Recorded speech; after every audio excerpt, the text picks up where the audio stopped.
Muy buenas noches, bienvenidas, bienvenidos a un nuevo capítulo de 360, el modelo en debate en CNN Chile.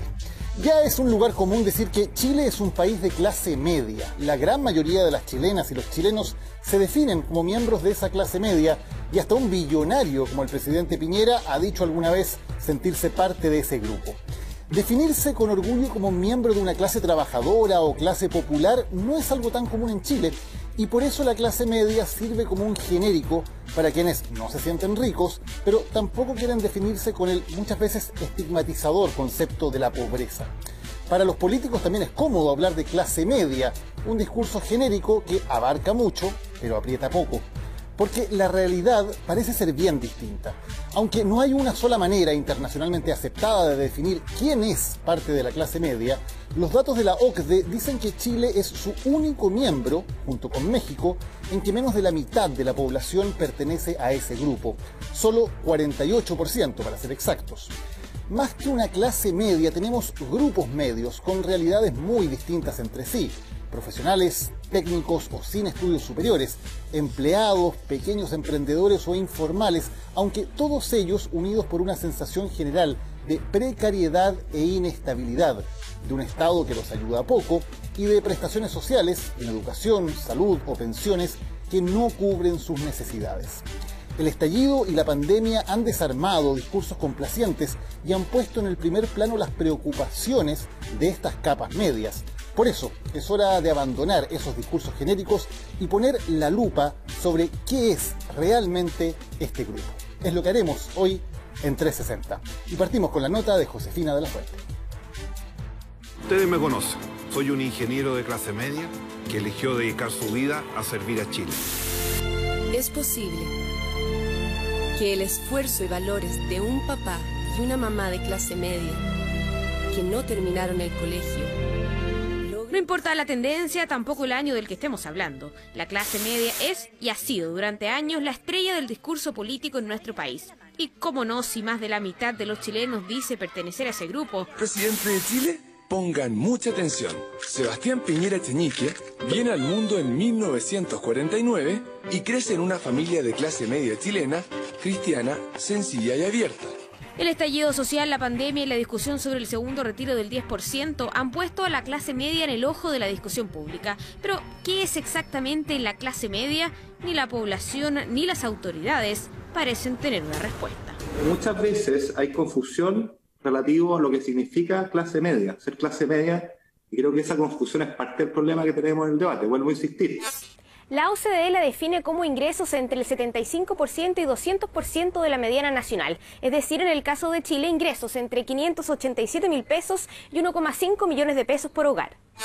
Libertad y Desarrollo, por su parte, usa la definición de entre 1,5 y 6 veces la línea de la pobreza. Así sería de clase media un hogar de 4 integrantes, cuyos ingresos van entre 626.000 y 2,5 millones de pesos. María Paz, Janet y Claudia podrían ser parte de este grupo, realidades muy distintas, pero bajo un mismo concepto que, dicen ellas, a veces las hace sentir invisibles. Janet Loaiza tiene 46 años y una hija de 15, Millaray. Es dueña de casa y su hogar se sustenta con el sueldo de su marido, un electricista industrial. Estamos en un ingreso como de 700 y fracción, podría decirte. Pago mi casa, que me sale, un ejemplo, 200.000 pesos de dividendo, un préstamo arriba de 130, 150. Por suerte tengo a mi hija en un colegio público. Somos toda clase media supuestamente. Pero somos de la clase media que trabaja 12 horas para poder mantener esa clase media. No disfrutan, no viven para trabajar. Cuando veo al presidente, cuando veo a los diputados, a los senadores, que tratan de ponerse en el lugar de uno, muchos de ellos no saben lo que es la clase media que ellos maquillan. Más que rabia me da pena por mi hija, por los niños que vienen, por la juventud. Yo me siento invisible, pero a la vez somos las manos obreras. Yo no sé a qué clase media ellos están hablando, a qué tipo de gente se están dirigiendo, porque a mí no. Muchas vecinas que son de clase media como yo, que están tomándose un ansiolítico, una pastilla para poder dormir, que antes no la usaban, yo también estoy usándola, por lo mismo. ¿Por qué? Porque no sabemos, la ansiedad nos está comiendo. Janet es dirigente de la Villa Los Sauces de la Florida. Querida por sus vecinos, nos invita a conocer su barrio. La mayoría dice son de clase media y en el camino nos encontramos con más historias de familias ahogadas por la pandemia. Yo de febrero que no trabajo y seguramente no me salen los bonos porque tengo un vehículo en la casa. Ahora tengo un ingreso de 130.000 pesos. Le da vergüenza decir, oye, ¿sabes qué? Estoy sin pega, me falta plata. Claudia Orellana tiene 51 años y es viuda. Es contadora auditora, fue operada de la columna y hace 7 meses no le pagan su licencia. Ha tenido que reinventarse haciendo asesorías tributarias.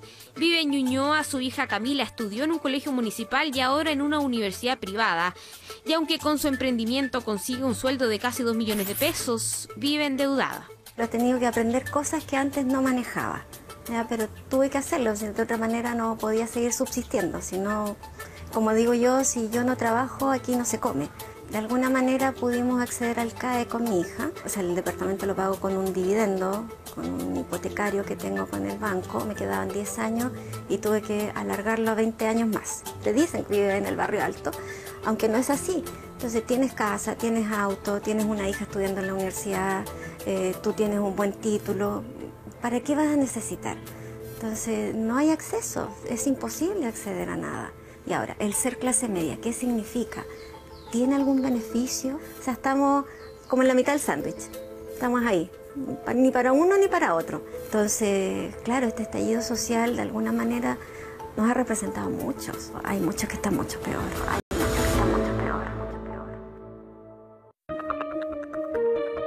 A la publicista de 45 años, María Paz Ibáñez, la pandemia le puso su vida de cabeza. Desde que dejó su trabajo en marzo, le ha sido imposible conseguir otro empleo. Decidió emprender y ahora vende ropa de descanso en su Instagram Bisingular.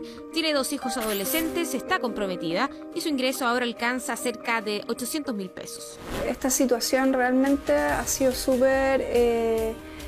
yo creo que emocional, física, mental, para todos los que nos ha pegado el tema de la pandemia, el no tener un trabajo estable, que está acostumbrado a recibir su plata, a poder, y que un día te veía así, sabes que no puedo pagar la hipoteca, no puedo pagar el auto, no puedo pagar las cuentas, ¿qué hago? O sea, ¿qué hago? Fue súper bueno el que haya llegado, por ejemplo, este 10%. Para mí fue un alivio porque pude pagar un montón de deudas. Generalmente porque ya por tener un trabajo, porque tienes AFP, porque tienes un ISAPRE, o porque tenías un auto, porque tenías una casa, y de repente pagáis más impuestos que los demás. Es muy pobre para el banco y muy rico para el Estado. Yo a veces, punto tuyo, no sé, hace 2 días atrás yo era un atado de nervio que decía, si no suben las ventas, me voy a complicar, no voy a tener una Navidad buena para mis niños, pero a veces no es todo regalo, ¿cachai? Y me da un poco pena. Pero es complejo porque ¿cómo sacáis adelante? O sea, yo no pretendo ir a tocar las puertas y pedir plata porque eso lo tenéis que hacer tú y uno está acostumbrado a sacarse la cresta y lo voy a seguir haciendo igual.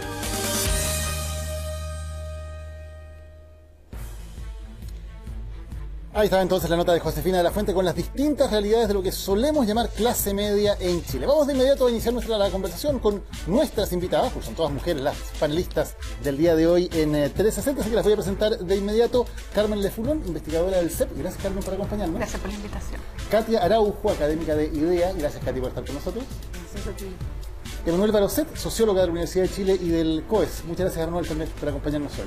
Y tenemos por vía remota, ¿dónde está? Acá está la alcaldesa, la alcaldesa de Peñalolén, Carolina Leitao. ¿Cómo está, alcaldesa? Muy buenas noches. Hola, ¿cómo estás, Daniel? Buenas noches y a todas mis compañeras panelistas. Muy bien, gracias. Partamos de inmediato con la conversación con el primer tema que de alguna manera planteaba la nota. ¿Qué es la clase media? ¿Cómo podríamos definirlo, Emanuel? Bueno, es un tema de disputa política, como bien se señalaba. Hay medidas en economía, en sociología, hay muchas, por lo tanto sabemos cuáles son los grupos que integran, los que no son ni ricos ni pobres. Toda la discusión es hasta qué punto lo que llamamos sectores populares o trabajadores son parte o no de la clase media. y los discursos de los gobiernos en general los habían incluido en ese gran grupo pujante con la movilidad social desde los años 90. Pero en los últimos años lo que vimos es un freno a esa movilidad, más endeudamiento, como bien lo vimos en el reportaje, y mucho más estrés también para mantener el supuesto estatus imaginario o soñado que va con la idea de clase media. Entonces hay toda una disputa. Carmen, ¿cómo podríamos definir clase media en Chile? Bueno, acá yo coincido con Manuel, además ella es la gran experta, yo creo, de clase media, lo que hemos leído, lo leemos de ella. Hay muchas definiciones, la verdad. La más sencilla quizás es ingreso y es la que se ha usado con la OECD, que es con respecto a la mediana, pero también es interesante cómo se conceptualiza la clase media, si es por estatus, si es por ocupación, si es por tipo de trabajo. Y la otra mirada que también es interesante es la gente cómo se autodeclasifica. Nosotros en la CEP hacemos una pregunta sobre clase media baja, y las personas se autoclasifican, y después si tú los cruzas con otra definición que también que es la del nivel socioeconómico, no siempre coincide. Entonces ahí yo sé que hay investigaciones al respecto. Claro, les quiero seguir la conversación de inmediato, pero quiero presentarles antes una gráfica precisamente sobre ese tema de cómo la OCDE clasifica la clase media y cuánto sería en el caso de nuestro país. A ver si podemos ver la gráfica acerca de la clasificación de la OCDE, de qué considera clase media. Ahí están. Esto es la clase media en países de la OCDE, los países que tienen una clase media más alta, más grande como proporción de la población. Ahí están Islandia, Eslovaquia, República Checa, por encima del 70%. Si empezamos a bajar, vemos que hay muchos países que están entre el 60 y el 70% con esta clasificación que es relativa, o sea, personas que tienen entre 75 y 200% de la mediana de ingresos del país. Hagamos correr la gráfica para que vayan apareciendo. Ahí están. Todos esos países están entre el 60 y el 70%. La gran mayoría de los países de Europa aparecen allí. ¿Sí? Seguimos avanzando, vamos a ver otros países que están entre 50 y 60% de población de clase media, Estados Unidos, Japón, algunos países europeos como España y el Reino Unido. Y los únicos que están por debajo del 50% de la población, según esta definición que ocupa la OCDE, son solamente dos países de la organización, que son precisamente México y Chile, con un 48%. Al menos según esta definición, Katia, menos de la mitad de los chilenos serían propiamente de clase media, si es que uno ocupara esa clasificación en particular, ¿no? Claro, si uno ocupara esa clasificación en particular, y yo creo que el problema principal es cómo se está clasificando y qué es lo que nos permite o no entender las formas de clasificación, por ingreso o cómo hay otras medidas por capacidad de consumo. Y yo creo que eso es muy difícil y no sé si ninguna de estas medidas realmente está expresando las formas en que se está organizando la sociedad. Me parece que no. Yo no soy alguien que venga de los estudios de estratificación, quiero decirlo claramente. Yo soy alguien que hago estudios cualitativos, o sea, mi acercamiento es básicamente cualitativo.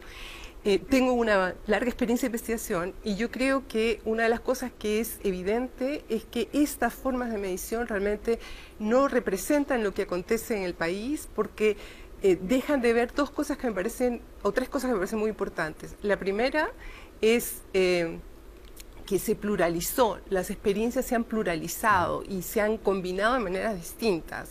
Por ejemplo, uno de los criterios que muchas veces se usa es el nivel educativo, pero hoy hay jóvenes que han pasado por la educación superior, que viven en barrios que son sectores populares y barrios muy pobres, con primeros de su generación, y que realmente a un nivel, su imaginario es un imaginario que está más cerca de grupos sociales que viven en otros barrios, etcétera, pero que tienen esa realidad. Entonces creo que hay que cambiar un poco la manera de pensarlo, y yo pienso que una manera, mis colegas que son más cuantitativistas seguramente podrán tomarlo, pero la manera que yo he tratado de entender es cuáles son las comunidades experienciales. Antes se pensaba que uno se identificaba con la clase media, y yo creo que eso no, porque ya era, o sea, uno se puede adscribir, pero como identificación conjunta no. Pero sí creo que hay comunidades experienciales, y hay grupos que tienen experiencias de mayor incertidumbre, de mayor fragilidad, que tienen comunidades de experiencias. Y creo que hay que reconstruir esta división a partir de esas comunidades experienciales. Carolina, como alcaldesa de una comuna que precisamente es muy diversa socialmente, ¿cómo se experimenta esa realidad en terreno? Bueno, efectivamente, yo creo que la principal dificultad que hoy día tenemos para identificar a la clase media tiene que ver con la gran desigualdad que tenemos en nuestro país de los ingresos. Entonces, en el medio quedan muchas personas que tienen realidades muy distintas. Yo diría que la gente que se identifica, alguien lo decía por ahí, de la clase media, que es una identificación, más que el nivel de ingresos, tiene que ver con, son personas que viven de su trabajo, que tienen que endeudarse para tener algunas, no sé, para comprar un auto, para comprar una casa, para poder tener unas vacaciones, que tienen precariedad desde el punto de vista que si pierden el empleo, por ejemplo, pueden rápidamente bajar a niveles de pobreza, aquellas personas que han salido de la pobreza, pero que es una situación más bien precaria. Y yo creo que principalmente tiene que ver con si puedes ser capaz de recibir o no beneficios de alguien, en este caso del Estado.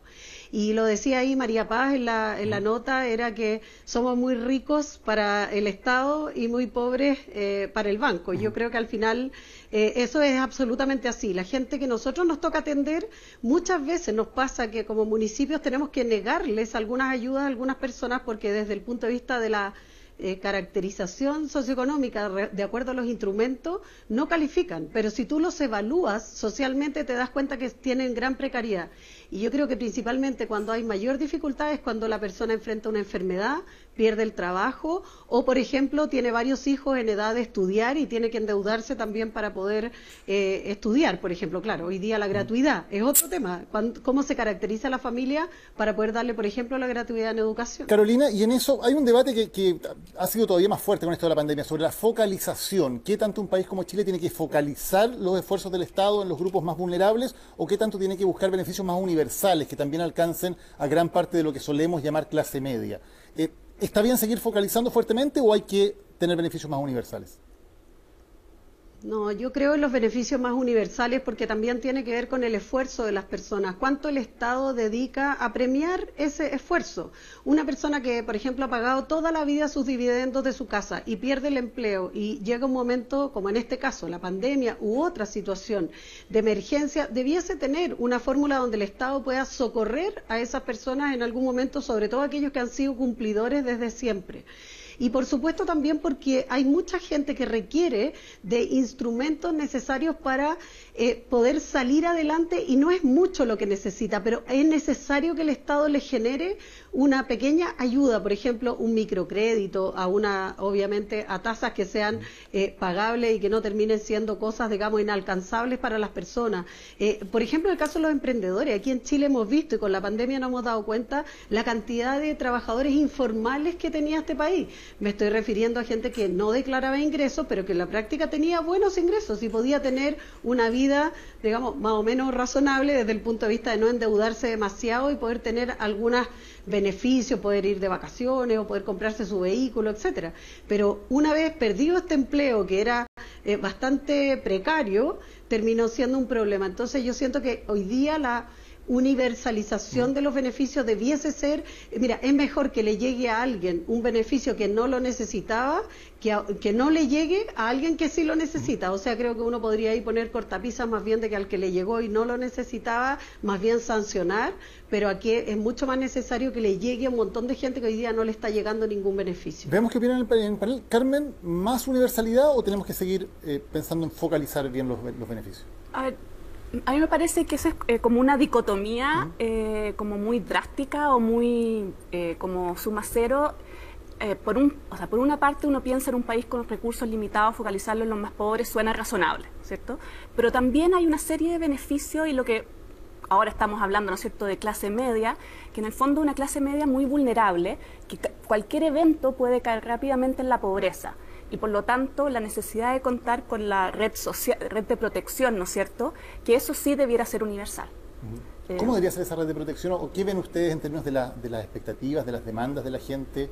¿Cuáles son los temores que están aquí presentes? Este es un tema muy interesante porque hay mucha ambigüedad en las demandas. Sabemos que en Chile hay una asociación de lo público a lo estigmatizante, lamentablemente. La pandemia nos puso frente a la necesidad de repensar la política pública y también nos mostró los límites de las herramientas que ya existen. Las personas que eran objeto de focalización a través del registro social de hogares, la ayuda les llegó a los 2 meses y medio. Después también de mucha burocratización. Los famosos sectores de clase media les llegó a los 4 meses y medio después de mucha discusión y en realidad la medida que más alivió la situación fue una respuesta de privados a privados, que es el 10% de las pensiones. Por lo tanto, el Estado hasta el momento no ha llegado eficientemente a estos grupos y eso en parte la demanda de fondo que hemos visto desde el 18 de octubre, acentuada obviamente por la pandemia. ¿Katia? Yo pienso sí que hay algunas prioridades en los miedos, ¿no? Pensando en los miedos de la clase media, el miedo de la clase media en general de la población, yo diría, ¿no? Porque hay una cosa transversal. Y yo creo que uno de los miedos más importantes es el de la salud. Y la pandemia lo ha relevado. Es decir, tú puedes no mandar a un hijo a la educación terciaria y será muy duro para la familia, pero es mucho más duro si tienes que perder a un ser querido. Las personas, hoy estamos haciendo una investigación sobre pandemia y lo que está ocurriendo en la pandemia, y una de las cosas que encontramos es que en realidad el miedo más grande no es enfermarse, sino tener que ir al sistema de salud. Y ese es un terror, yo creo que extendido. Eso yo creo que es un punto. Y el segundo punto, que lo tematizamos poco, pero que es muy claro, tiene que ver con el derecho al trabajo y con el derecho a la protección al trabajo. Esta cuestión de la clase media vulnerable, en realidad no es así. El país es vulnerable, excepto una pequeña capa muy protegida de gente muy rica. Los sectores populares y todo lo de llamada clase media, en cualquier movimiento de pérdida de trabajo, pandemia, etcétera, etcétera, cae. Y cae porque está sostenida por deudas, está sostenida por apoyos familiares, está sostenida en redes que muchas veces no se miden cuando se mide la posición social, y entonces tenemos una construcción maravillosa de un país de 80% de clase media o 65% que no existe. Este es un país de sectores populares. Este es un país, sobre todo, de clases trabajadoras, populares, esforzadas, que tienen, como decía Carolina, que hacer mucho, mucho trabajo permanentemente. Ahora, eso es tal vez un término que no se ocupa mucho, ¿no? No es tan común que las personas se definan a sí mismas como miembros de la clase popular o de la clase trabajadora o de los sectores populares.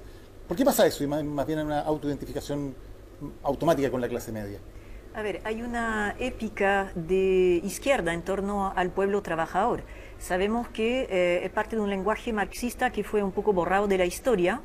Y en términos de la movilidad social que ha habido en Chile, hay que reconocer que Chile bajó la pobreza a tasas y a una velocidad que no se encuentra equivalentes en otros países de América Latina.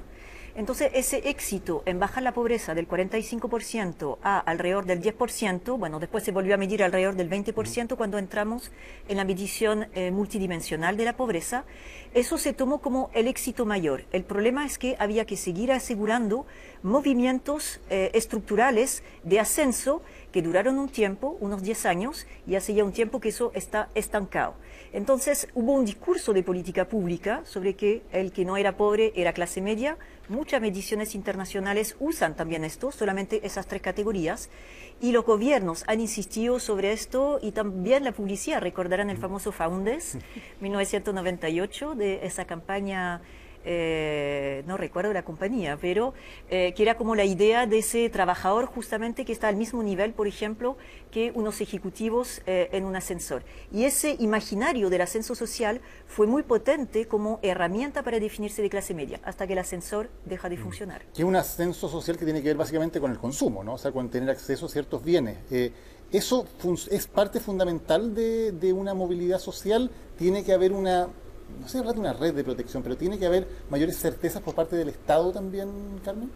A ver, en términos de los factores como que uno piensa que inciden, ¿no es cierto?, en la movilidad social, y otros factores, ¿no es cierto?, esta certeza que también incide en el fondo en la experiencia de vida, en la calidad de vida y también en la posibilidad de desarrollar proyectos, ¿no es cierto?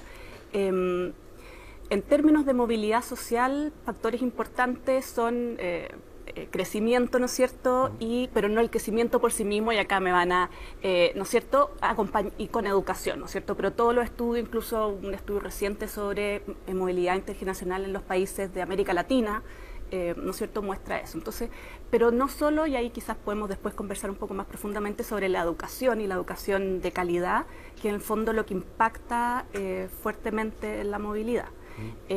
Y obviamente, pero el riesgo de caer y ya puedes invertir menos, o sea, una persona que quiere invertir, tiene el riesgo de caer, ¿no es cierto?, por una enfermedad, y retroceder, pero no solo implica un retroceso económico, sino también deja de hacer cosas o deja de apoyar a los niños, hacer actividades que también podrían servirle.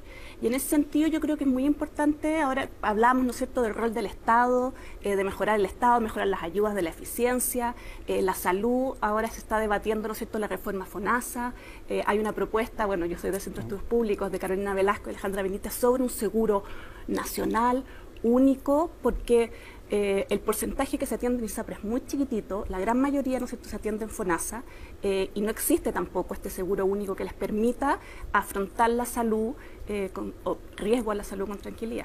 Carolina, quiero volver contigo. Evidentemente la pandemia, el estallido social primero y la pandemia después, de alguna manera han dejado en descubierto realidades que tal vez los medios no estábamos captando adecuadamente, que no estaban muy en el debate público, pese a que la gente lo vivía cotidianamente. ¿En qué debería cambiar el enfoque del Estado, el enfoque de la sociedad, hacia lo que estamos llamando genéricamente la clase media, después del estallido y después de la pandemia? Sí, mira, yo diría que la experiencia que nosotros tenemos viene de antes, en el sentido de que nosotros nos dábamos cuenta ya de que cuando existía una crisis familiar, generalmente vinculada a temas de salud, pero también, por ejemplo, la pérdida del empleo u otro, lo que ocurría es que rápidamente esa familia se acercaba al municipio y lo primero que te dice esa familia, ¿sabes qué es lo que es? Dice, yo nunca he recibido nada, ni de la municipalidad, en el fondo nada del Estado, pero ahora lo necesito. Entonces uno ahí se da cuenta de la fragilidad, en el fondo, de personas que tienen un ingreso, pero que viene una enfermedad y rápidamente caen porque deja de haber el ingreso familiar que dependía, porque puede ser una persona que traía todo el ingreso familiar, se enfermó y pasó rápidamente esa familia a pasar a los niveles de pobreza. Por otro lado, también familias donde, por ejemplo, hay un enfermo postrado. La persona que trabajaba tiene que ser cuidador o cuidadora, principalmente mujeres, de un padre o madre postrado, por ejemplo, y deja de trabajar. Esa persona traía un ingreso, quizás no tenía un ingreso formal, pero dejó de salir a trabajar. Entonces, esta realidad que se vivió en pandemia, que fue mucho más generalizada, nosotros sí la veíamos antes de la pandemia, pero con casos más bien específicos donde esta fragilidad se veía venir cuando había un problema específico. Hoy día la pandemia generalizó ese problema para muchas familias y obviamente nos volcó a todos nosotros a tratar de buscar soluciones. Y claro, lamentablemente las soluciones que nosotros tenemos a mano son bastante escasas, o sea, entregar una caja de mercadería, una ayuda. Nosotros, por ejemplo, en la pandemia, ¿sabes lo que más entregamos junto con alimentos? Tuvimos que ayudar a familias a pagar sus dividendos, porque eran familias que no tenían ingresos y en ese momento hacer un aporte, no todo el dividendo, pero aportar o a pagar un arriendo para que no fueran echados de sus casas, digamos, y pudieran tratar de volver a la normalidad. Entonces, claramente, esto que el Estado genere un sistema, yo estoy de acuerdo en el tema de este seguro que creo yo, porque el tema de salud es lejos, nosotros los municipios, la mayor cantidad de demanda que recibimos de la población en general es cuando hay una enfermedad catastrófica o una enfermedad invalidante. Ojo, hay enfermedades que no son catastróficas, pero por ejemplo, una operación de rodilla para una persona que trabaja, por ejemplo, haciendo aseo, puede estar años con licencia y esa persona deja de trabajar, deja de percibir su ingreso y termina siendo una catástrofe familiar. Y no es una enfermedad que va a matar a la persona, pero si tú llevas 3 años esperando una operación en un hospital, esa persona va a perder su trabajo y finalmente se transforma en una carga probablemente después para el Estado, porque va a tener que recibir beneficios, etcétera, y podría ser hoy día en el ámbito de salud resolverlo rápidamente y volver a ser una persona hábil de nuevo para trabajar. Carolina, quiero invitarlos a ver una gráfica que tiene que ver con el tema de la movilidad social en Chile, de cómo se percibe la movilidad social en el país, que es algo que ha cambiado bien drásticamente en los últimos años, la percepción de la gente sobre si existe o no movilidad social. Esto es de la encuesta nacional Bicentenario de la Universidad Católica. La pregunta es la misma todos los años. ¿Cuál cree usted que es la probabilidad que tiene una persona de clase media de llegar a tener una muy buena situación económica? El 2009, casi la mitad de los chilenos creía que era bastante alta esta probabilidad de que hubiera una movilidad desde la clase media hacia arriba, 49%. Vemos que esto va disminuyendo gradualmente, incluso esto el 2019, incluso antes del estallido social, ya estaba en 24% y este año cae todavía más, apenas el 20%. O sea, si hace una década la mitad de los chilenos creía que una persona de clase media tenía una alta probabilidad de llegar a tener una muy buena situación económica, hoy día es apenas 1 de cada 5 los que creen aquello. ¿Esto es realidad? ¿Cambió algo? ¿Cambiaron las percepciones? ¿Qué pasó en este cambio tan drástico de la última década en Chile? cambió todo, percepciones y datos objetivos. Se empieza a ver una traba en la movilidad social ya al final de la década del 2000. No es que Chile haya sido un país de alta movilidad social, nunca fue posible acceder de la clase media a los sectores más altos. Ya esto hay que hacerlo mediante matrimonio o alguna otra estrategia, no por estudio. Pero efectivamente durante un tiempo, por el acceso al estudio superior, hubo una especie como de pasaporte de una mejor situación. El problema es que la masividad del ingreso a la educación superior, en el caso de Chile, no fue acompañado por una transformación del aparato productivo. Y además fue una segmentación del sistema educacional porque siguieron las muy buenas universidades que tenían además capital social para ubicar a sus estudiantes versus, como se señalaba antes, la primera generación que se encontró con diplomas que tenían un valor inferior en equivalente de ingresos mensuales. Podríamos decir, Manuel, para entenderlo, que en los primeros gráficos, digamos, todavía había una creencia en que efectivamente la masividad de la educación superior, mucha gente de primera generación llegando a la universidad, podía generar esta gran movilidad social y que hoy día esa expectativa se ha roto un poco, ¿no se ha cumplido esa promesa? Sí, porque eso ha ocurrido en otros países. Pienso en los países europeos, Estados Unidos en los años 60, pienso en Corea del Sur en los años 70, pero hubo una inversión masiva de parte del Estado que no ha sido poca. En el caso de Chile ha habido mucha inversión. El tema es que al no tener una mejora de la capacidad productiva que no sea primaria del país, formar profesionales para un país que fundamentalmente vende cobre en el extranjero, fruta y material forestal, la verdad que no hay un campo laboral donde todos estos nuevos profesionales puedan instalarse. Y además, cuando llegan a la vida profesional, llegan endeudados. ¿Carmen? Sí, yo quería referirme un poco a ese punto de la masividad de la educación superior. Efectivamente, nosotros en Chile pasamos de casi quintuplicamos el nivel de acceso a la educación superior. Pero si uno mira las cifras como globales, más allá de algunos casos particulares, vemos, por ejemplo, que el premio a la educación superior, o sea, lo que ganan los egresados de educación superior con respecto a la media, sigue siendo alto y sigue siendo más alto que los otros países de la OECD. Si uno mira, por ejemplo, tasas de desempleo, las tasas de desempleo de los graduados de la educación superior siguen siendo altos. Y ese premio a la educación superior, si uno lo ve como asociado como a desigualdad de ingresos, sigue alto mientras mantengamos esta desigualdad de ingresos, ¿no es cierto? Porque sigue siendo un porcentaje aún menor. Entonces yo creo que efectivamente hay un tema sobre la calidad, la información de la educación superior, pero en términos globales, efectivamente, las personas que se graduaron acceden a un mejor salario que aquellas que no. Y en ese sentido interesante una investigación de Loreto Cox que ve las expectativas de los graduados y los no graduados. En el fondo ellos cuánto pensaban ganar al egresar y cuánto ganaron de verdad, con investigación hace poco. Y lo que muestra bien interesante es un porcentaje muy alto que sobreestima, ¿cierto? Como un 60% cree que va a ganar más. Pero lo interesante de eso es que si uno estima, ¿cierto?, qué factores explican esta sobreestimación, o sea, si uno pensaría primera generación subestiman más que otros, los del CRUCH subestiman menos, no hay ninguno de esos valores estadísticamente significativos, o sea, no pareciera que algunos grupos en particular están subestimando. Entonces yo creo que efectivamente puede haber ciertas vías o ciertas universidades que sin duda pueden tener problemas, pero en términos globales sigue siendo una buena opción. Emanuel, ¿coincides o estás en desacuerdo con lo que dice Carmen? Sí, creo que Katia tendría mucho que decirnos sobre el sufrimiento asociado a llegar a esa situación de ser primera generación en un campo laboral extremadamente complejo. Yo creo que preferiría ceder la palabra a Katia porque creo que ese es su campo. Bueno, yo pienso que, primero quería decir que yo creo que esas expectativas no solamente tienen que ver con la llegada de educación superior, la baja tiene otros factores que quizá podemos hablar después. Con respecto a la cuestión de la educación superior, yo pienso que es muy relativo esta idea de decir que tienen todavía un buen retorno, porque depende de la universidad donde salgas y depende de también tus oportunidades en función de la familia de la que vienes, del apellido que tengas y el colegio que estudiaste, que es especialmente importante en el caso de Chile. Entonces yo creo que ahí a veces los números, hace mucho tiempo los números nos están engañando y estamos mirando, nos están invisibilizando realidades y construimos ciertas realidades que no son, como por ejemplo decir que el 80%, 65% del país es clase media, porque clase media suena dignificante, ¿no?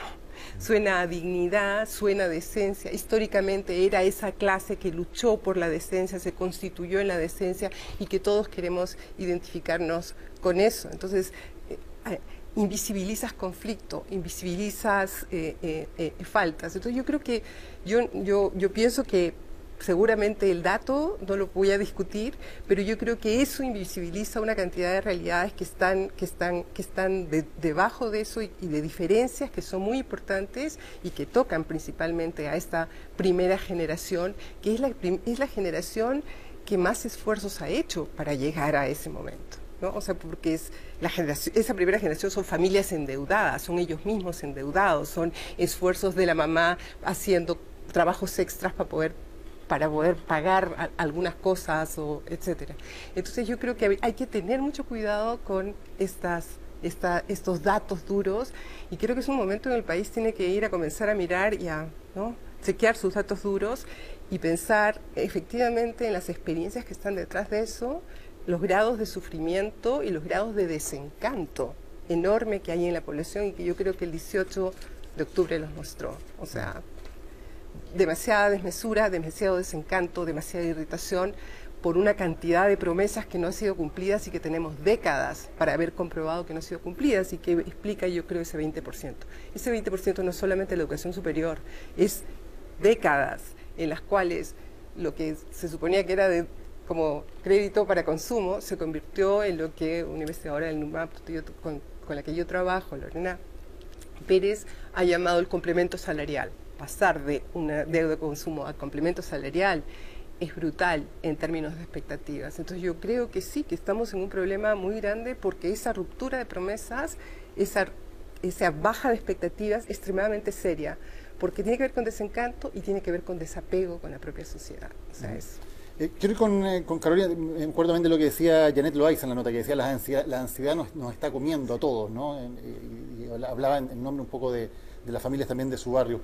Carolina, ¿se ha cumplido o no esta promesa de movilidad social por vía de la educación en Chile, con una explosión muy grande, por cierto, de educación superior, muchas familias que lograron y vieron como un éxito importante, ¿no?, tener por primera vez a un miembro de la familia en la universidad? ¿Se han cumplido las expectativas?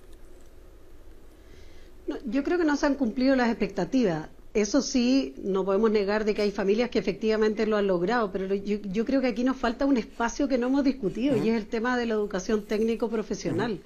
Que claramente aquí o eres un profesional, digamos, de educación superior, o saliste de cuarto medio y trabajaste en un empleo que es bastante más precario, y si es que saliste de cuarto medio, hay una diferencia demasiado grande. Y no hemos logrado fortalecer, porque la clase media, en la que conocíamos como la clase, podían ser trabajadores que podían tener una carrera técnica, pero que lograban un nivel de vida que les lograba solventar sus necesidades básicas y probablemente aquellas a las que cualquiera puede aspirar. Entonces, yo siento que en eso la gente, yo creo que la confianza ha bajado. ¿Sabes por qué? Porque siento que la gente cree cada vez menos en que el mérito y el esfuerzo vale para poder salir adelante. Y siente que hay otros factores que son muy distintos al mérito y al esfuerzo y que lo limitan a poder generar esta movilidad social. Y por otro lado, hoy día tenemos una necesidad importante, y hay muchas familias que no han logrado, por ejemplo, aquellos que no terminaron el cuarto medio. Nosotros tenemos una alta demanda de adultos que quieren terminar su cuarto medio, porque hoy día para hacer un empleo tremendamente básico te piden tener el cuarto medio, y muchas mujeres principalmente además dejaron sus estudios por distintas razones familiares, se pusieron a trabajar prontamente. Antes era octavo básico, y hoy día si no tienes cuarto medio ni siquiera, o sea, hay muchos empleos bastante básicos que te piden el cuarto medio. Entonces yo creo que la educación técnica es una deuda, porque siento que ahí hay un factor de movilidad que no es pasar desde la pobreza hasta directamente a la educación superior. También hay una brecha, y una brecha educacional que nosotros al menos hemos tratado de romper, pero en la práctica es muy complejo, porque una persona, un niño que se cría en una familia donde ninguno de sus padres ni siquiera terminó el cuarto medio, que pueda terminar la educación superior, solo va a depender del esfuerzo que el colegio le pueda entregar, porque en esa familia no va a tener las herramientas probablemente para poder hacerlo. Entonces ahí quizás está la desconfianza en la educación pública, por ejemplo, que también nosotros hemos tratado de romper eso y de darle y de fortalecerla justamente para esa movilidad. Carolina, y hay otro factor que es súper importante. Déjame interrumpirte un segundito, Carolina, porque planteas algo que es súper relevante y quiero llevarlo aquí también a la mesa de discusión, que el tema de la meritocracia, o sea, si sentimos las chilenas y los chilenos que el mérito efectivamente es el factor que de alguna manera permite la movilidad social. ¿Vemos que eso funciona o no?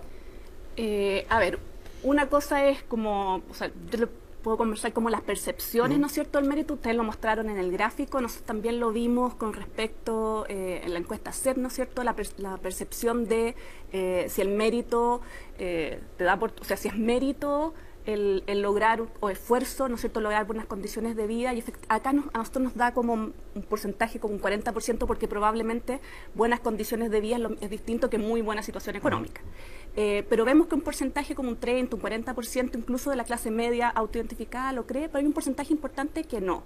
Y lo que nosotros vemos que es interesante es que hay un cambio de muy corto plazo, o sea, también hacia atrás, entre mayo de 2019 y diciembre de 2019, de las razones del éxito económico y de la pobreza, en las cuales aumenta porcentualmente las personas que creen que el éxito económico se deben a factores no asociados al mérito, ya, ¿no es cierto?, más asociados a contacto, mucho el contacto, o sea, el porcentualmente contacto, pituto, redes, ¿no es cierto? Entonces también hay un cambio que ha sido una tendencia, pero también ha habido un cambio brusco pre y post estallido, digamos. Katia, ¿creemos en el mérito o no?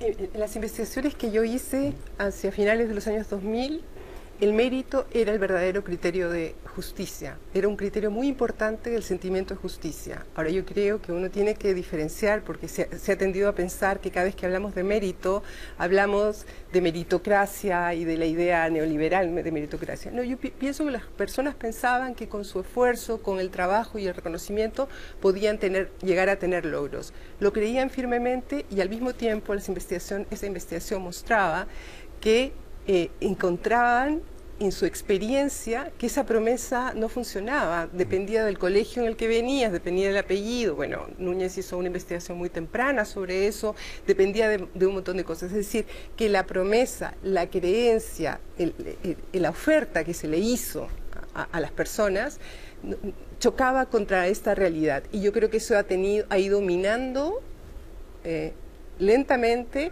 hasta convertirse en un discurso público. Muchas veces las vivencias personales no pueden ser expresadas y las encuestas no las captan porque no tienen un discurso público, pero no quiere decir que no estaban ahí. Esa decepción y esa desazón estaba desde comienzos de los 2010 por ahí, en torno a esa época, y solamente se ha ido agudizando. Hoy tiene nombre, tiene palabras y tiene expresión política. ¿Emanuel? Sí, coincido y agregaría además que los escándalos del 2015 van a romper también la idea de la igualdad ante digamos, la posibilidad de acceder a posiciones buenas. Chile despierta en el 2015 dándose cuenta que es igual de corrupto, un poquito menos, que los países de la región, y eso yo creo que fue un shock también. Nosotros en la investigación que hemos hecho, hasta más o menos hace 10 años atrás, no había una crítica consistente hacia la élite de parte de la gente de los sectores populares o la clase media. Si uno ganaba plata, podía estar bien, podía no ser un problema, pero cada vez más se visibilizó la idea de que en realidad el que ganaba mucha plata, muchas veces, había pasado por caminos que no están abiertos a los demás. Y efectivamente, la ola de escándalos del 2015 muestra eso. Posteriormente, al tener un presidente multimillonario, también expone esta condición, y ahí apareció reiteradamente la sospecha de que el que llega al cargo es por algún pituto, por alguna relación, y ahí los medios también empezaron a mirar mucho más cercanamente a qué se deben los nombramientos, y recordarán una serie de escándalos como por ejemplo que los hijos del presidente Piñera fueron con él a una gira en la China. Entonces la sociedad chilena entera se da cuenta que hay un grupo que ya, está rico, ok, pero en realidad es un problema de distribución respecto del conjunto de la sociedad. Entonces, además del sufrimiento, del esfuerzo, de las 12 horas de trabajo que nos señalaron en los reportajes, está esa idea de que realmente la cosa no es justa. Y lo que revela el estallido del 2019 es que no es una experiencia personal, porque antes se vivía en la desesperación del camino personal, en el refunfuñar, en subirse a la micro, y ahí uno se da cuenta que es una experiencia compartida por gran parte de la sociedad. Vamos a hacer una pausa. Carmen, vas a tener la palabra. Apenas volvamos de esta pequeña pausa, volvemos con más en 360.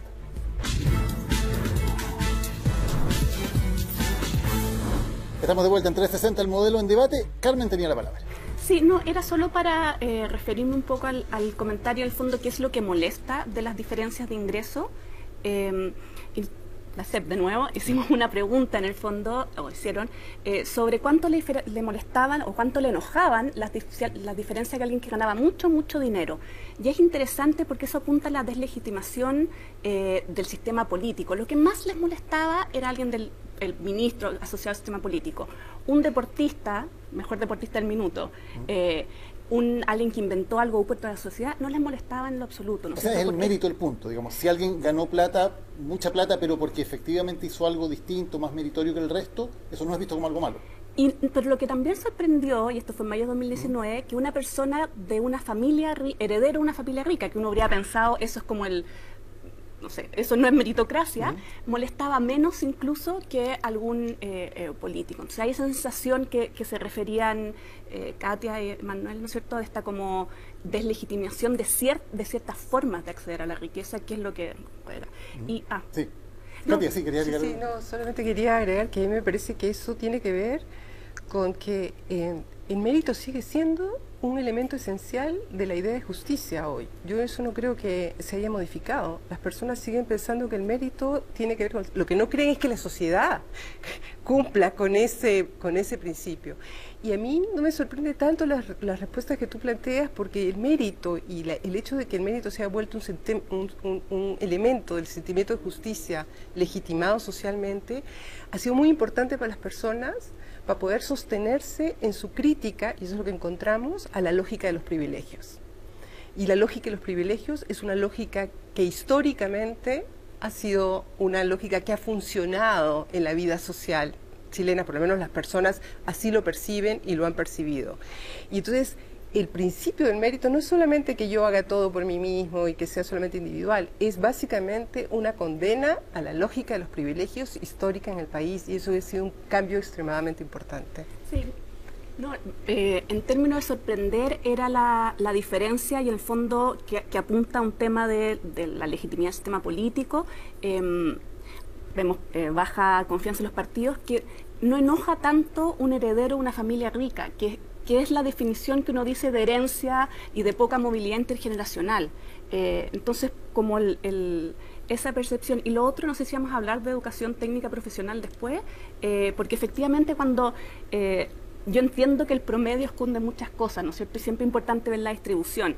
Y uno ha visto, pero incluso en la educación técnica profesional en general es la que en promedio, pero también en los extremos, le mejora las oportunidades a los jóvenes. Y una pregunta interesante, ¿no es cierto?, es por qué está, y quizás una pregunta más sociológica y mucho más de cualitativo, entender la mayor demanda por educación universitaria versus educación técnica profesional, que los estudios muestran que efectivamente es una buena inversión. Emanuel, tal vez tenga algo que ver con que se ve de un estatus distinto la educación universitaria a la educación técnico profesional, más allá de la recompensa económica, entre comillas, que tenga. Sí, yo creo que en el caso de Chile hay una obsesión, literalmente, por la educación superior. Y la gente, cuando uno la entrevista, cuando es trabajadora, sin educación universitaria, se queja mucho del poco reconocimiento al valor del trabajo. Y eso es un problema de fondo en la manera en que la gente se ve recompensada simbólicamente en la sociedad, ya con esa apuesta total sobre el tema de la educación superior. El problema que enfrentamos hoy en día es que la pandemia nos hace retroceder bastante años respecto del tema de la superación de la pobreza. Pero vamos a seguir, entonces, volvemos a los años 90 porque tenemos que volver a superar una cantidad importante de pobreza, pero ahora en crisis económica global, no como en los años 90 con crecimiento económico. Y además se nos agregan las demandas del 18 de octubre, que son demandas por no resbalar, tener un sistema de vida que permita algo de ocio, algo de relajo. Y en realidad la cuestión que enfrentamos hoy en día y que va a tener que resolver este gobierno, los que vienen, y la Asamblea, o sea, la Convención Constituyente, es cómo solucionar a la vez dos preguntas tan importantes como a la vez la superación de la pobreza y a la vez proponer un modelo de inclusión que le sirva también a los grupos de clase media. Hasta el momento era el uno o el otro, ¿no? por primera vez Chile se enfrenta a los dos juntos. Carolina, no es poca la labor que marca Manuel que tiene Chile en los próximos años. ¿Por dónde ves las soluciones? Mira, yo creo que aquí hay varias cosas, porque muchas familias se sentirían mucho mejor, tendrían mejor calidad de vida sin necesariamente tener más ingresos. Por ejemplo, si tuvieran la posibilidad de recibir del Estado, en este caso de sus municipios, de su gobierno local, un estándar de vida que le permita tener mejor calidad de vida. O sea, lamentablemente hoy día la inequidad de ingresos en todos los municipios hace que los servicios que yo puedo prestar a mi comunidad, a mis vecinos, son muy distintos a los que pueden prestar las comunas ricas de este país. Y por lo tanto, un vecino de Peñalolén tiene acceso a menos áreas verdes probablemente, a menos espacios deportivos, a menos infraestructura pública que le da calidad de vida que otros la tienen o la pueden pagar. Entonces, el esfuerzo que nosotros hacemos de manera permanente también es tratar de ir nivelando la cancha, y toda nuestra inversión en infraestructura, deporte, salud, etcétera, tiene que ver también con tratar de nivelarle la cancha a las personas que no pueden pagar esos servicios que en otros lados o los pagan o finalmente los propios municipios los prestan, pero porque en la práctica tienen los recursos para hacerlo. Entonces, yo creo que también hay un tema ahí de cómo nosotros, desde el mundo local, somos capaces de generar y a propósito del debate del estallido social, que nosotros lo veníamos desde antes señalando, esta inequidad permanente en los territorios, la inequidad de la prestación de servicios, etcétera, cómo eso lo podemos resolver con gobiernos locales también más empoderados desde el punto de vista no solo de los recursos, sino que también de atribuciones que hagan que los servicios que le prestamos a la comunidad tengan un estándar mínimo para todos, que les dé mejor calidad de vida a esas personas y que no necesariamente dependan también de su nivel de ingresos, porque si no, lo que tú haces es que obligas a esa persona a ir a buscar esa calidad de vida a otro lugar y no siempre la va a poder tener. Carolina, Emanuel, Katia, Carmen, muchísimas gracias a las cuatro por haber participado hoy con nosotros en este programa. Muchísimas gracias. Muchas gracias. Y gracias por la invitación. Muchas gracias también, Carolina. Muchísimas gracias también a ustedes por habernos acompañado en esta edición de 360, el modelo en debate. Próximo jueves con otro tema aquí en CNN Chile. Muy buenas noches.